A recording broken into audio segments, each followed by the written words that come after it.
जिस त्योहार की तैयारी हम 6 महीने पहले से करने लगते हैं कि दिवाली में ये करेंगे, दिवाली में वो करेंगे, दिवाली की छुट्टियाँ इतनी लंबी होंगी, वो छुट्टियाँ कब चुटकियों में निकल जाती हैं परिवार के साथ में, पता ही नहीं चलता। एक-एक दिन ऐसे ही हाथ से फिसलता जाता है, इतनी मस्ती होती है, इतना सब होता है, लेकिन एट द एंड आपको वापस अपने घरौंदे में वापस आना ही होता है। तो हम भी वापस आ गए हैं दिल्ली और अब वही डेली का रूटीन स्टार्ट होना है और लिटरली ये जो चेंज ऑफ फेज़ होता है ये बिल्कुल भी मन को नहीं भाता। इतने दिन भरे पूरे परिवार के साथ रहकर आते हैं ना तो बहुत खाली-खाली लगता है। वो माँ का प्यार, माँ का डाँटना, सब चीज़ें, बच्चों की इतनी चेचे-पेपे सब मिस करते हैं।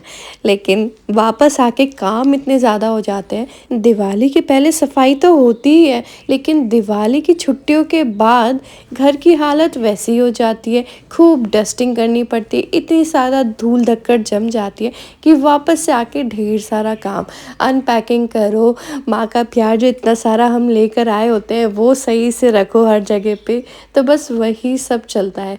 तो मैंने सोचा आप सभी के साथ शेयर करूँगी, लेकिन इतना सब कुछ हुआ तो मैं भूल ही गई वीडियो शूट करना। लेकिन फिर मैं सोचा चलो इसके आगे कंटिन्यू करते हैं कि कैसे नॉर्मल लाइफ में हम एडजस्ट कर रहे हैं।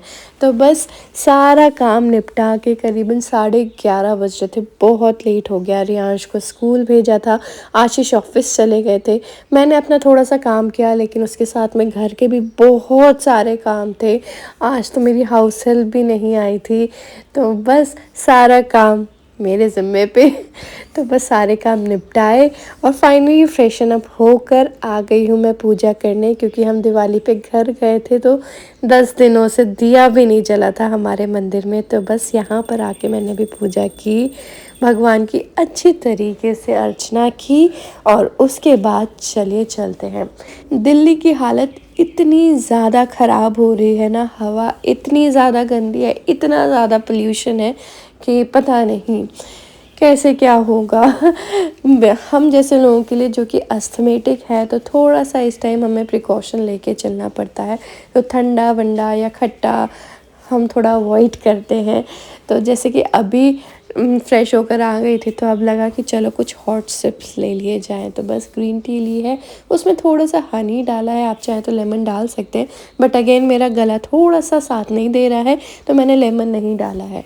अब इसे हम इंजॉय करेंगे। साथ में सुबह आते ही मैंने बादाम फूलने के लिए रख दिए थे, तो वो बादाम हम खाएंगे, क्योंकि दिवाली के टाइम तो कोई डाइट नहीं होती है, कुछ हेल्दी खाना नहीं होता है, खूब सारे ढेर सारे पकवान बनते हैं, मिठाई होती है, आपको इतने सारे लोगों से मिलना होता है, तो इस मेल मिलाप में ना आप किसी को ना नहीं कह पाते हैं। तो इतना सब खाने के बाद में अब हेल्दी तो खाना ही पड़ेगा।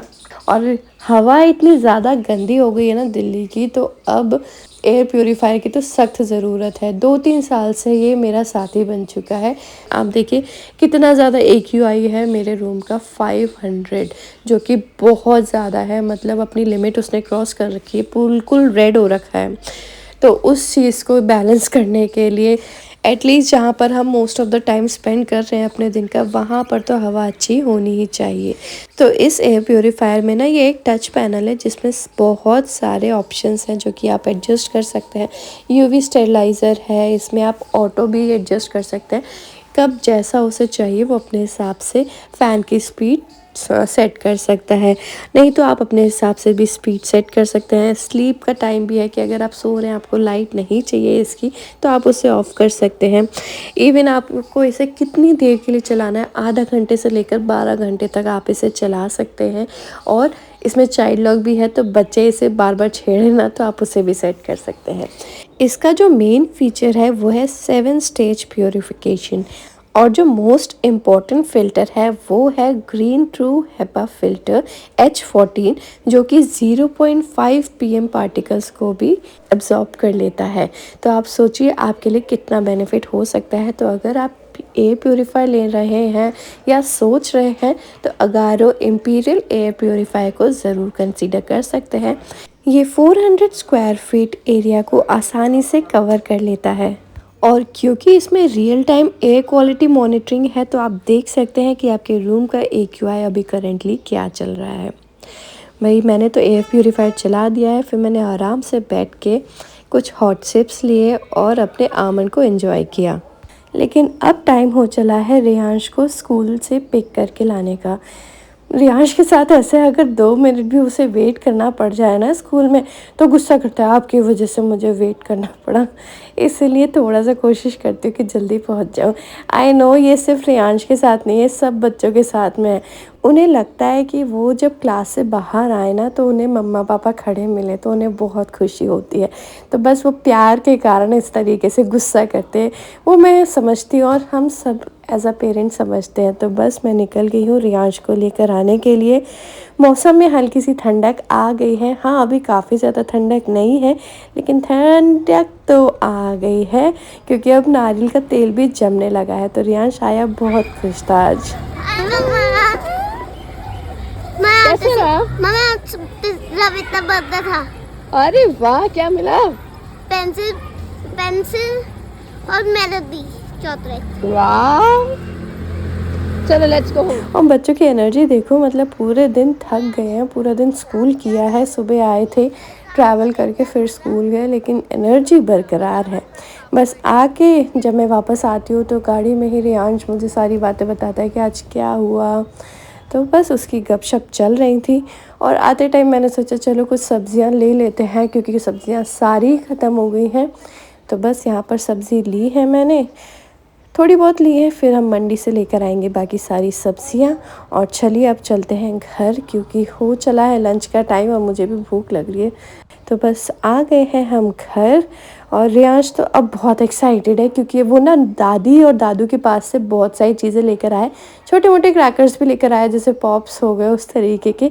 तो बस अनपैकिंग हो गई है, उसे पता है, तो बस आके उसे पटाखे छुड़ाने हैं।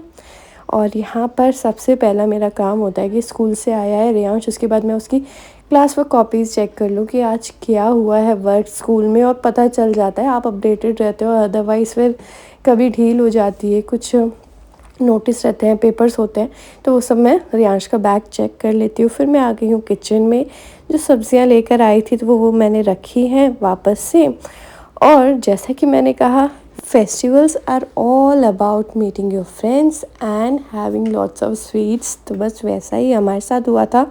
तो आकर अब रूटीन में वापस ढलना है हमें।